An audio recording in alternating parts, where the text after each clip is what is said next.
Dr. Schwartz, you mentioned cause and effect and how quacks use it. For example, GMOs cause autism. Is there value to not only looking at why the cause is wrong, GMOs do not cause autism, but also looking at why the effect isn't bad? As an autistic person myself, I hate that my condition's used as a stunt for political. So is there value to also looking at the effect isn't bad and also the cause isn't real? Or Of course, of course. I mean, every such controversial issue has many sides that need to be explored. And I mean, autism business, of course, is very much in the news now, not as much for glyphosate as for the vaccination, which is, I mean, has been debunked so often, you can't think of any other ways of debunking it. And I think it also, the possibility of suggesting that this is real also kind of puts a blame on people, puts a blame on parents who think that, their kid may have got this because they vaccinated them, which is, of course, total nonsense. It didn't happen because of that. But when you listen to the anti-vaxxers and regard Jenny McCarthy, the former Playboy bunny, as the font of all knowledge on vaccines, you get this impression, and people feel guilty. I mean, you're right. I mean, I'm not, again, this is one of those things that there's no simple answer to. I mean, you have to kind of present every facet of the problem. The truth is that nobody knows what causes autism. What we know is what doesn't cause it. Glyphosate doesn't cause it. Vaccines do not cause it. Food additives do not cause it. I mean, there are some reasonable possibilities, both maternal and paternal age. That may be a possibility. It's possible that some microbial effect in utero, some alteration of the microbiome that has been put forward. Nobody knows. Well, we know what doesn't cause it. Yeah, I'm not familiar with the yellow corn. What is the concern there that lady's pushing that issue? How is she trying to tie something into that? Yeah, the genetically modified corn is grown with glyphosate being sprayed to kill the weeds. Well, she's making the argument that the glyphosate leaves residues on the food that we eat, and that glyphosate residue is what causes autism.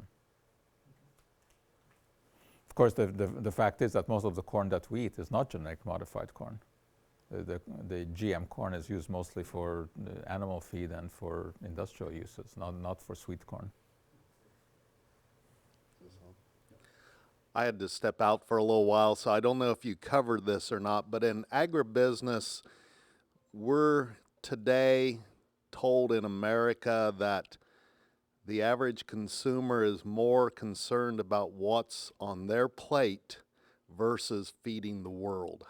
That is I don't know if you see those same trends. That's what we're told, is that we have to gear our businesses, our processes towards, what that consumer wants versus what we grew up with, certain age category that our goal Look, is in to general, feed the world. the fact is that people are egotists. They care about themselves and what happens to them. Yeah, I mean, you're quite right. I mean, your market is North America, and here we have the luxury of worrying about trivia, right? We worry about trace residues of pesticides on our food. We worry about whether it's genetically modified, because we have every conceivable food at all times of the year, right? What's our biggest nutritional problem in North America? Overfeeding. That's our biggest nutritional problem. And no, we're too egotistical to worry about the fact that a third of the world goes to bed hungry every night. When it's not us, it doesn't matter. I mean, there are many examples of that. Do we worry about a gasoline shortage? No, until you see lineups at the pump. Then you start worrying. Are we worried about climate change? No. When it happens, when our personal life is affected, You know, when Trump's Florida estate is going to be washed away by the rising waters, which we can only hope happens, then yeah, when he's there, then we start worrying about climate change. So I wondered how do you address people that question, you showed the piles Yeah. of papers to get pesticides approved or any chemical. When that research is funded by that company, is it unbiased? And Yeah, I guess mean, that's- this is a very legitimate question, you know, about especially academic research that is funded by some sort of vested interest. I don't worry too much about that. I look at the data and see whether, you know, the data makes sense. What I worry more about is funded research that never gets published, that never sees the light of day. You know, the negative research. Because if you get a grant, let's say from Campbell Soup, to study whether or not eating Campbell Soup can lead to weight loss, and you find that it leads to weight gain, you're not going to publish that because you'll never get another grant from that company, you know. But if you find that it really does work, that data may be very solid. So just because something has funding doesn't mean that it's wrong. It means that yeah, you should have a more critical eye when you look at it. That's true. But also, you know, we never make any big decision on any single paper. That's you look at all of the evidence and put it all together. And scientific publishing is like, you know, everything else in life, virtually everything else. It works on a bell curve. Some of it is very good, some of it is atrocious, the vast majority is mediocre, right? So you try to tease out the really good, you know, and eventually come to some sort of conclusion. But you know, there's a lot of junk that is published. That's for sure, and it's not so easy to filter. It takes a lot of work and a lot of reading, and you eventually come to some conclusion, which is never ironclad. You know, I mean, that's the thing in science. There's always the ifs and the buts and the maybes. It's only the alternative quacks who know everything for sure, who will never change their mind, you know. And what I find is that in general, there are three types of people out there that I tend to speak to in audiences. There are those, like, you know, most of you, who are very knowledgeable and don't need all this explanation, like preaching to the choir. But it's still a good thing to preach to the choir because the choir goes out and sings elsewhere, and so you can pick up some examples. So this group you really don't have to worry about.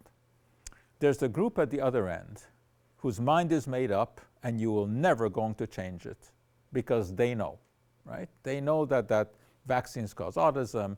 They know that there's conspiracy from big pharma to hide cancer cures because they want to sell their expensive but ineffective drugs. Forget it. Never will convince them. But there's a large segment of the population in between who truly are bewildered by all of the information that is being pumped at us on a daily basis, you know.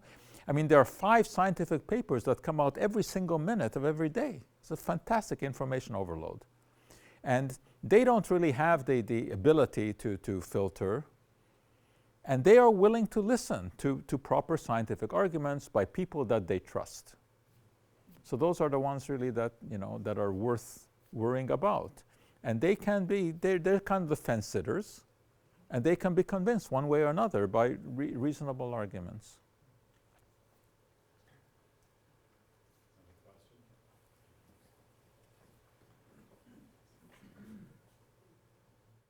I was just wondering, what are your views on the potential, I guess, like environmental degradation with using synthetic fertilizers or pesticides?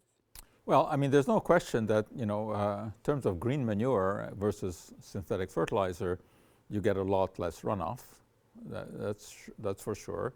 You'll get less nitrate, you know, in the water, but you're not going to feed the world with green manure. It's a question of practicality. And also, when you use, quote, natural fertilizer, which of course includes regular manure, if that regular manure isn't properly processed, of course, you can be introducing all kinds of microbes into the food supply. I mean, we've seen that with the shallots from Mexico that have caused, epidemics of food poisoning and whatever. So it's a balance. Yeah, I mean, synthetic fertilizers are not blameless. You certainly get more runoff and you get more nitrate in the water. But you have 7 billion people in the world. You're not going to fertilize with manure. Right. What would you say about like soil erosion due to, growing more genetically modified crops? Well, actually, it depends on which crop, where and how. In fact, genetic modification can reduce soil erosion because it can lead to more no-till farming. I mean, tilling is what really causes a lot of erosion. And when you are using herbicide-resistant crops, where you can spray and you don't have to till, there's less erosion.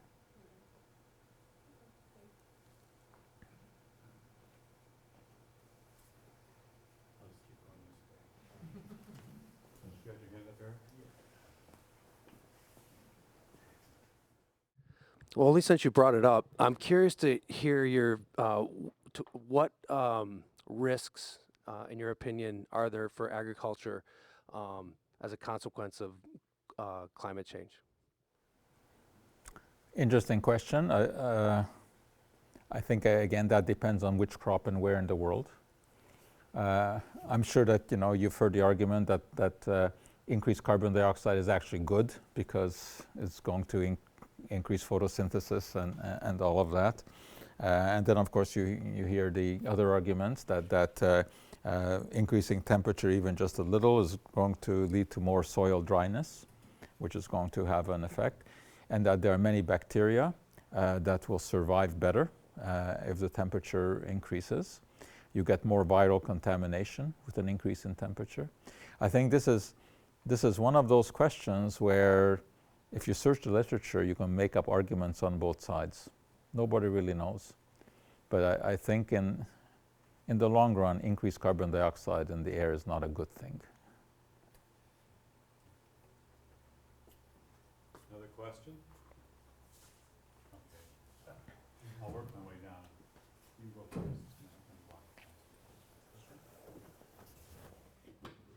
A lot of our fruits and vegetables are coming from South America just because they have the climate to grow them.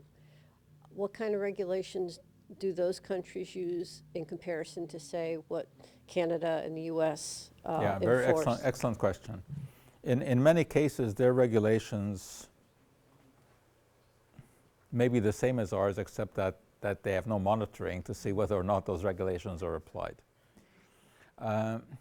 Our regulations are that any imported food has to match our regulations. But obviously, it is impossible to assay every box of blueberries that gets imported from Chile. So there is random sampling. But that random sampling is done on a proper scientific way.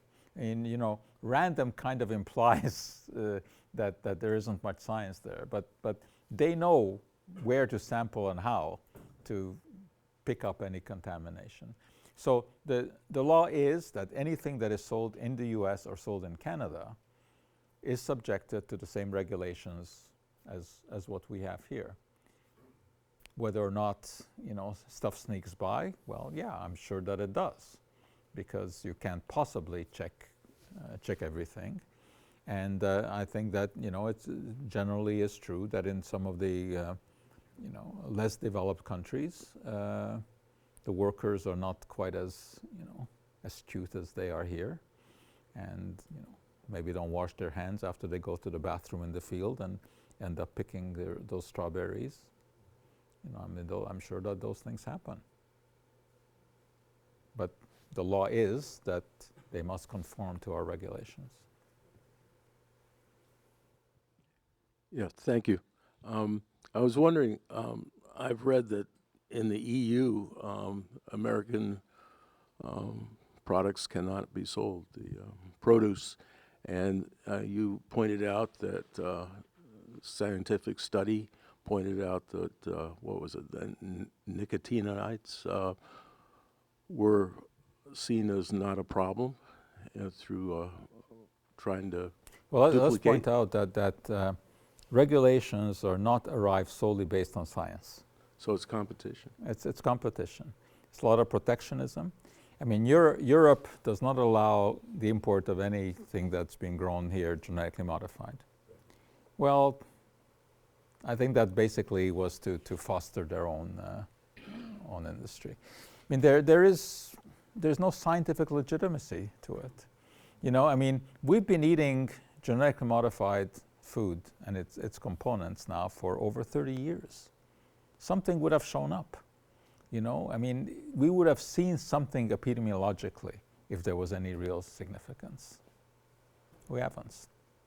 But you know, I mean, what can be sold where is a very, very complex business, and science is just one factor in that equation.